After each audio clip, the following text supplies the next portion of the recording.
சர்வசக்திக்கு என் வணக்கம். எல்லாம் அவன் துணை, எல்லாம் அவன் துணை என்ற கடவுள் துணை தான். கார்வ ஜோதிடம், அரியலூர், திருஞான சம்பந்த ஜோதிடர். இந்த எண்கணிதம் வார்த்தை அடிப்படையிலே சொல்லப்பட்டு வருகிறது. கிரகத்தின் அடிப்படையிலும், நட்சத்திர அடிப்படையிலும், சாணங்களி அடிப்படையிலும் நான் உருவாக்கப்பட்ட தமிழ் ஜோதிடம் மிக துல்லியமாக அதன் பலன்களை அந்தந்த இடத்துக்கு எடுத்து கட்டி வருகின்றது. அதனால் ஜாதக பலன் இறைவன் அடி 5 எழுத்து, அந்த 5 எழுத்துக்குரிய எண்களிடம் 2, 3, 5, 9, 6 எல்லாம் கூட்ட 25. அதோடைய விதி என்பது 7. அப்போ இறைவனடி என்ற வார்த்தைக்கு 7ஆம் இடம். எல்லாமே 7ஆம் இடத்தில் சென்று தான் இறைவனடி சேர்கிறார். இறந்தவர்களை ஆனால் எல்லோருமே 7ஆம் இடத்தில் சென்று தான் மோட்சமடைகிறார்கள், சொர்க்கலோகம் செல்கிறார்கள். அதான் இறைவனடி. இறைவனடி என்ற வார்த்தைக்கு விதியின் 7. அடுத்ததாக குப்பம். குப்பம் 4 எழுத்து. அந்த 4 எழுத்துக்குரிய எண்ணிடம் 3, 6, 9, 7 எல்லாம் கூட்டாய் 25. அதனுடைய விதி என்பது 7. அப்போ குப்பம் 7ஆம் இடம்.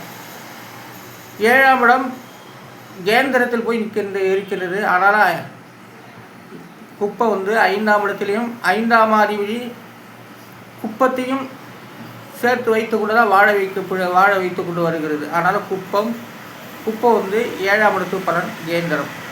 அடுத்ததாக மாண்புமிகு. மாண்புமிகு என்ற வார்த்தைக்கு 5 எழுத்து. அந்த 5 எழுத்துக்குரிய எண்ணிலும் 8, 3, 2, 2, 3 எல்லாம் கூட்டாக 18. அதோட விதி என்பது 9. அப்போ மாண்புமிகு என்ற ஒரு வார்த்தைக்கு விதியின் 9ஆம் இடம்.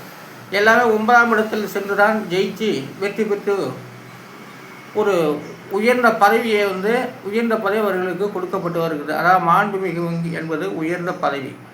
அதனால் மாண்புமிகு அந்த 9ஆம் இடத்து பலன்தான் சில பேர்த்து மந்திரி அமைச்சராக ஆக்கப்பட்டு வருகிறது. அதாவது மாண்புமிகு என்ற வார்த்தைக்கு விதியின் 9. அதற்கு உயர்ந்த பதவி என்று பெயர். ஆனாலும் அடுத்த அமைச்சர். அமைச்சருக்கு 5 எழுத்து. அந்த 5 எழுத்துக்குரிய எண்ணிக்கை 1, 5, 9, 9, 3 எல்லாம் கூட 27. அதோடைய விதி என்பது 9. அப்போது அமைச்சர் என்ற ஒரு வார்த்தைக்கும் 9ஆம் இடம் தான். எல்லாம் 9ஆம் இடம் தான்.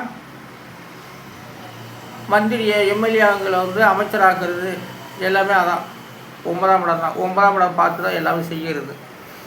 அதனால் அமைச்சர் என்ற வார்த்தைக்கு விதியின் 9. அமைச்சர் என்றாலும் உயர்ந்த பதவி தான். அடுத்ததாக இணையதளம். இணையதளத்துக்கு 6 எழுத்து. அந்த 6 எழுத்துக்குரிய எண்ணிலும் 2, 1, 2, 7, 5, 7 எல்லாம் கூட 24. அதோடைய விதி என்பது 6. அப்போ இணையதளம் என்ற ஒரு வார்த்தைக்கு விதியின் 6. அப்போ இணையதளங்கிறது மைக்ரோசாஃப்ட் அப்படிங்கிற ஒரு கருவி. அதனால் அதோடைய பொருள் இணையதளங்கிறது மைக்ரோசாஃப்டினுடைய பொருள். அதனால் இணையதளம் அதோடைய விதிங்கிறது 6. இணையதளம் என்பது 6ஆம் இடம் தான். அந்த 6ஆம் இடத்துக்கு சென்றுதான் எல்லாமே இணையதளத்தை உபயோகப்படுத்தப்பட்டு வருகிறது. அந்த இணையதளம் கிடைக்கல எல்லா செல்லும், எல்லா நெட்டும், எல்லா கம்ப்யூட்டரும் அப்படியே ஆஃப் ஆகி கிடக்கும். அந்த இணையதளத்தை கொடுக்கறது 6ஆம் இடம் தான். அடுத்து அந்த பாலியல். பாலியலுக்கு 4 எழுத்து. அந்த 4 எழுத்துக்குரிய எண்ணிடம் 7, 5, 2, 1 எல்லாம் கூட்டாக 15. அதோடைய விதி என்பது 6. அப்போ பாலியல் என்ற ஒரு வார்த்தைக்கு விதியின் 6ஆம் இடம். 6ஆம் இடம் தான் பாலியலை உருவாக்க உடையது. ஆனால் பாலியல் என்ற ஒரு வார்த்தைக்கு விதியின் 6. அடுத்தது வன்கொடுமை. வன்கொடுமைக்கு 5 எழுத்து. அந்த 5 எழுத்துக்குரிய எண்ணிடம் 5, 6, 3, 7, 5 எல்லாம் கூட்ட 26. அதோடைய விதி என்பது 8. அப்போ வன்கொடுமை மிக கொடூரமானது. வன்கொடுமைங்கிறது அதை 8ஆம் இடத்தில் வருகிறது. ஆயுள் ஸ்தானத்தில் வருகிறது வன்கொடுமை. வன்கொடுமையோட விதியின் 8. அடுத்தது வெளிச்சந்தை. வெளிச்சந்தைக்கு சந்தைக்கு 5 எழுத்து. அந்த 5 எழுத்துக்குரிய எண்ணி 8, 8, 3, 5, 2 எல்லாம் கூட்டா 26. அதோடைய விதி என்பது 8. அப்போ வெளிச்சந்தையோட விதியின் 8. வெளிச்சந்தைனா நம்ம ஊரை தள்ளி அடுத்த மார்க்கெட்டு போகிறோம்னா அதான் வெளிச்சந்தை. வெளிச்சந்தையோட விதியின் 8. அது வெளிநாட்டு சந்தையாகவும் இருக்கலாம். நம்ம தாலுக்கா விட்டு விட்டு அந்த சந்தைக்கு வேறு ஒரு தாலுக்கா சந்தைக்கு போனால் அதுவும் வெளிச்சந்தை தான். ஆனாலும் வெளிச்சந்தையோட விதியின் 8. அடுத்தது உள் சந்தை. உள் சந்தைக்கு 5 எழுத்து. அந்த 5 எழுத்துக்குரிய எண்ணிக்கைகளும் 3, 4, 3, 5, 2. அப்போ அதெல்லாம் கூட்டாக 17. அதோட விதி என்பது 8. அப்போ உள் சந்தைக்கும் விதியின் 8. அப்போ உள் சந்தையில் இல்லை, வெளி சந்தையில் இல்லாத உள் சந்தையிலும் இல்லை, உள் சந்தையில் இல்லாத வெளி சந்தையிலையும் இல்லை. அப்போ உள் சந்தையோட விதியின் 8. உள் சந்தையே சொல்லப்பட்டு வருகிற வார்த்தையால். ஆனால் உள் சந்தையில் இருக்குது இல்லைங்கிறது உள் சந்தைக்காரன்னு சொல்கிறான். அதான் 8ஆம் இடம். உள் சந்தையை பற்றி பேசுகிறதும் 8ஆம் இடம் தான். வெளிச்சந்தையை பற்றி பேசுகிறதும் 8ஆம் இடம் தான். அடுத்தது அந்த உச்சி. உச்சிக்கு 3 எழுத்து. அந்த 3 எழுத்துக்குரிய எண்ணும் 3, 9, 4 கூட்டா 16. அதோடைய விதி என்பது 7. அப்போ உச்சியோட விதியும் 7. உச்சிங்கிறது 7ஆம் இடம் கேந்திரத்து வருகிறது. அப்போ உச்சி. அதனால் உச்சியோட விதியும் 7. அடுத்தது நிறமாறு பூக்கள். நிறமாறு பூக்களுக்கு வந்து 4, 4, 3, 7, 3, 10 எழுத்து. 10 எழுத்துக்குரிய எண்ணிடம் 9, 8, 7, 8, 1, 7, 9, 7, 1, 4 கூட்டா 62. அதோடைய விதி என்பது 8. அப்போ நிறமாறு பூக்கள் அதோடைய விதியின் 8. நிறமாறு பூக்களுடைய விதியின் 8. அடுத்தது காசி. காசிக்கு 2 எழுத்து. அந்த 2 எழுத்துக்குரிய எண்ணிலும் 8, 4 கூட்டாக 12. அதோடைய விதி என்கிறது 3. அப்போ காசியோட விதியின் 3. காசிக்கு வந்து 3ஆம் இடம். அடுத்தது சர்ச்சை. சர்ச்சைக்கு வந்து 4 எழுத்து. சர்ச்சை 4 எழுத்து. அதற்குரிய எண்ணிலும் 3, 9, 9, 7 கூட 28. அதோடைய விதி என்பது 1. அப்போ சர்ச்சையோட விதியின் 1. அடுத்த ரன் எடுத்துகிட்டு சொல்கிறாங்களா, அந்த ரன்னு தான். ஆனால் ரன்னுக்கு வந்து 2 எழுத்து தான். அந்த 2 எழுத்துக்குரிய எண்ணிலும் 3, 6 கூட்டாக 9. அப்போ ரன்னுடைய விதியின் 9ஆம் இடம். அப்போ வந்து ஒரு உயர்ந்த அது பரிசு, உயர்ந்ததாக ஜெயிக்கப்பட்டு வரக்கூடிய சொல், அதான் 9ஆம் ரன்னுக்கு வந்து விதியின் 9. அடுத்தது பால்குடம். பால்குடத்துக்கு வந்து 5 எழுத்து. அந்த 5 எழுத்துக்குரிய எண்ணில் 7, 1, 3, 5, 7 கூட 23. அதோடைய விதி என்பது 5. அப்போ பால்குடத்தோட விதியின் 5ஆம் இடம். அப்போ பால்குடத்தை வந்து தூக்க வைக்கிறது அந்த 5ஆம் இடம் தான். 5ஆம் இடத்துக்கு சென்று தான் எல்லா பூஜை மரியாதையும் செலுத்தப்பட்டு அவர் பால்குடம் எடுக்கிறாங்க. அது அப்போ 5ஆம் இடம். 5ஆம் இடம் நாவில் துதித்து விட்டு அவர் பால்குடம் எடுத்துருவாங்க. அதனால் வந்து பால்குடத்தோட விதியின் 5. அடுத்தது உலோகம் 4 எழுத்து. அந்த 4 எழுத்துக்குரிய 3, 9, 1, 7 கூட்டா 20. அதோடைய விதி என்பது 2. அப்போ உலோகம் தாது பொருட்கள். அந்த உலோகத்துடைய விதியின் 2. 2ஆம் இடத்துக்கு வந்து சம்பந்தம்லாம் வந்து மாட்டுக்கும். ஆனாலும் வந்து உலோகம் என்ற வார்த்தைக்கு விதியின் 2 தான். அடுத்தது கௌரிக்கு 2 எழுத்து. அந்த 2 எழுத்துக்குரிய 4, 4, 8. 8ஆம் இடம் தான் கௌரி வருகிறது. ஆனால் அடுத்ததாக வந்து பஞ்சபட்சிக்கு வந்து 6 எழுத்து. அந்த 6 எழுத்துக்கும் உரிய எண்கள் 9, 1, 3, 9, 2, 4 கூட 27. அதோடைய விதி என்பது 9. அப்போது பஞ்சபட்சியோட விதியின் 9. 9ஆம் இடம் தான் பஞ்சபட்சியை குறிக்கிறது. 9ஆம் இடம் பட்சி பறக்கணும், தூங்குனா பூச்சி, சாப்பிட்டுட்டு இருக்கணும். ஆனால் பஞ்சபட்சி வந்து 9ஆம் இடம். அது வந்து 9ஆம் இடத்து வருவதனால எப்போதுமே மக்களுக்கு வந்து பஞ்சபட்சி பறந்து கொண்டு இருக்கிறது, சாப்பிட்டு கொண்டு இருக்குது. அதனால் அதான் 9ஆம் இடம். 9ஆம் இடம் வந்து பஞ்சபட்சிகளுக்கு வந்து சோறு கொடுக்கிறது. அது திங்கிறத நம்ம பார்த்தோம்னா நமக்கு ஒரு நமக்கு ஒரு விமர்சனம் பிறக்கும். ஆனால் பஞ்சபட்சியோட விதியின் 9. அடுத்தது வந்து பட்சிக்கு வந்து 3 எழுத்து. அந்த 3 எழுத்துக்குரிய 9, 2, 4 கூட்டாக்க 15. அதோடைய விதி என்பது 6. அப்போ பட்சி என்ற வார்த்தைக்கு 6, 5, 6 விதமான பட்சிகள் நமக்கு வந்து பஞ்சாங்க கொடுத்துருங்க. அந்த பட்சியும் வச்சுக்கலாம். அது பஞ்சபட்சி. இது பட்சிக்கு வந்து 6. அடுத்ததான் நீட் என்றாலே 2 எழுத்து. அதுக்குரிய எண்ணிலும் 7, 2 கூட்டாக 9 தான். அப்போ நீட்டுங்கிறது 9ஆம் இடம். மருத்துவ படிப்பு.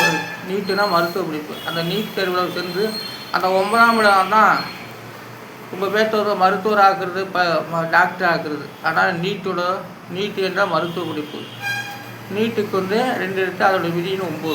அதற்குரிய பொருள் வந்து நீட்டு என்றால் மருத்துவ படிப்பு. அது ஆங்கில வார்த்தையாக இருக்கலாம், இந்திய வார்த்தையாக கூட இருக்கலாம் நீட்டுங்கிறது. ஆனால் தமிழில் நீட்டுன்னு சொல்கிறாங்க. அதான் மருத்துவ படிப்பு. ஆனால் படுபட்சிக்கு வந்து 5 எழுத்து. அந்த 5 எழுத்துக்குரிய 9, 7, 9, 2, 4 கூட்டா 31. அதோடைய விதி என்பது 4. அப்போ படுபட்சியோட விதியும் 4. படுபட்சி 4ஆம் இடம். 4ஆம் இடம் வந்து படுபட்சி வந்து இருக்குது பார்த்தீங்களா. அந்த 4ஆம் இடம் வந்து ஒரு நல்ல மாதிரியான இடம். அந்த 4ஆவது எண்ணம் வந்து யாருக்கையா அவங்க வந்து கஷ்டத்திலும் உயர்ந்த ஒரு பலன்களை அடைகிறார்கள். அதான் படுபட்சியோட விதியும் 4. அடுத்து வந்து ஜக்கம்மாவுக்கு வந்து 5 எழுத்து. அந்த 5 எழுத்துக்குரிய எண்ணிலும் 3, 7, 1, 7, 8 கூட்டா 26. அதோடைய விதி என்பது 8. அப்போ ஜக்கம்மாவுக்கு வந்து விதியின் 8ஆம் இடம். 8ஆம் இடம் தான் ஜக்கம்மா குறிக்குது. அடுத்தது வந்து உங்களை நம்பி 7 எழுத்து. அந்த 7 எழுத்துக்குரிய எண்ணிலும் 3, 8, 1, 2, 8, 7, 1 கூட்டா 30. அதோடைய விதி என்பது 3. அப்போ உங்களை நம்பி என்ற ஒரு வார்த்தைக்கு விதியின் 3ஆம் இடம். 3ஆம் இடம் உங்களை நம்பி. அடுத்தது எங்கள் உதவி. எங்கள் உதவிக்கு வந்து 7 எழுத்து. அந்த 7 எழுத்துக்குரிய எண்ணும் 4, 8, 1, 4, 3, 7, 6 எல்லாம் கூட 23. அதோடைய விதி என்பது 5. அப்போ எங்கள் உதவி 5ஆம் எழுத்து உதவி இல்லாமல் எந்த ஒரு சாணமும் உரிமையாக எதுவும் எடுக்க முடியாது. எங்கள் உதவி. எங்கள் உதவி இல்லாமல் 5ஆம் எழுத்து உதவி இல்லாமல் எந்த நம்பரும் இயங்காது. அதான் எங்கள் உதவி. எங்கள் உதவியோட விதியின் 5. அடுத்தது விடை. விடைக்கு வந்து விதியின் 6, 2 எழுத்து. 6, 9 எல்லாம் கூட்டா 15. அதோடைய விதி என்பது 6. அப்போ விடைக்கு வந்து 6ஆம் இடம். அடுத்து வந்து பதில். பதிலுக்கு 3 எழுத்து. அந்த 3 எழுத்துக்குரிய 9, 8, 1 எல்லாம் கூட்டாக 18. அதோடைய விதி என்பது 9. அப்போ பதில் வந்து 9ஆம் இடம். விடை 6. விடையும் பதில் 2 ஒன்று தான். விடை 6, பதில் 9. சர்க்கார். சர்க்காருக்கு வந்து 5 எழுத்து.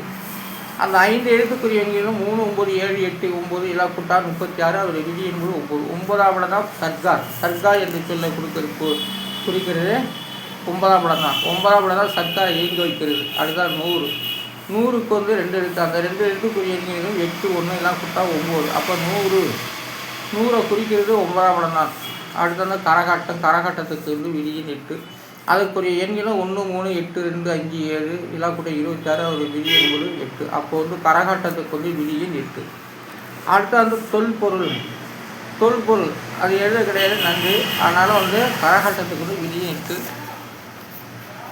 ஜோதிடர்கள் வந்து எல்லாம் சொல்லக்கூடியது ஜாதக படையும் போது ஒரு வார்த்தையை வைத்து தான் அந்த இடத்தை வைத்து மையம் வைத்து பலன்கள் சொல்லப்பட்டு வருகிறார்கள். ஆனாலும் வந்து ஜாதக பலன் என்பது கிரகத்து அடிப்படையிலும் நட்சத்திர அடிப்படையிலும் சாணங்களின் அடிப்படையில்தான் சொல்லப்பட்டு வருகிறது. அவர்கள் இஷ்டத்துக்கும் சில பலன்களை சொல்லி வேறு திசையாக மாற்றுவார்கள். ஆனால் வந்து ஜாதக பலன் எப்படி எழுதப்பட்டது என்பதெல்லாம் நான் உருவாக்கப்பட்ட தமிழ் ஜோதிடம் மூலமாக தெரிந்து கொள்ளலாம்.